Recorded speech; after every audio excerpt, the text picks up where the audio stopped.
Laura Bogert from Sur La Table joining us to tell us about cutting boards. And Laura, thank you very much. What's your favorite of all the different kinds? And you really sell quite a few of them. We do. What's your favorite? I would have to say a maple cutting board because it is a natural antibacterial. Now, it's going to require a little bit more maintenance because you'll need some mineral oil. And how do you know when you need? When it turns white? When it gets a little white, and if it is, this one's a square one with all the pieces put together, if it starts to come apart, it needs mineral oil on it. All right, and how would you clean a cutting board? I was told that you use a little bit of bleach and water. No, in the commercial setting, you would probably use bleach, having the bleach test strips.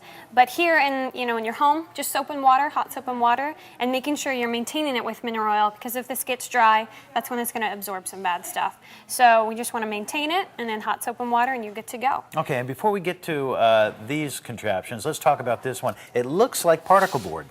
It kind of is, yeah. It's all wood particles smashed together and made into a cutting board. If you don't want to use mineral oil, you don't want to have to worry about anything, this is dishwasher safe, and that's it. It's great for your knives, fantastic. You can just go with it. All right, and I thought these were placemats, but no, they're cutting boards. These ones are for people who might be concerned about some cross-contamination. You've got your beef, you got your poultry, you got fish, and then you have your vegetables on the last one there. So this is for someone who might be more specific in the home, like you only use this one for your poultry. Okay, that They are makes sense. dishwasher safe. They've got a little grip on the back side so it doesn't slide around on your counter.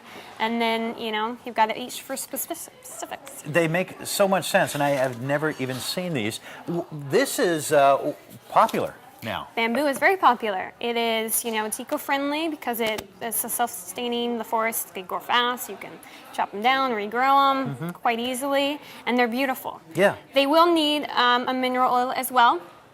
Just the same as you would with the maple boards, but they're great for your knives. They're not going to harm your knives. All right, speaking of harming knives, how often should you sharpen a knife after using them on cutting boards every day? If you maintain with your honing steel, about every 6 months to a year. All right, and these contraptions are sharpeners? Sharpeners, in-home sharpeners here. This is the Wüsthof one for their Japanese knives. And what you do is you start with the coarse one, you just pull it through, and then you'd move to the fine, and you would pull it through again. This one here is a little bit more, you put some water in here. It's more for the global knives and also Japanese knives.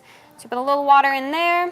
And this one, you actually push it back and forth to maintain. You start with 1 as your course, and you go on to 2, back and forth. All right. Laura, thank you very much. Thank if you're you. bored at home, come down to Sur La Table and take a look at their boards.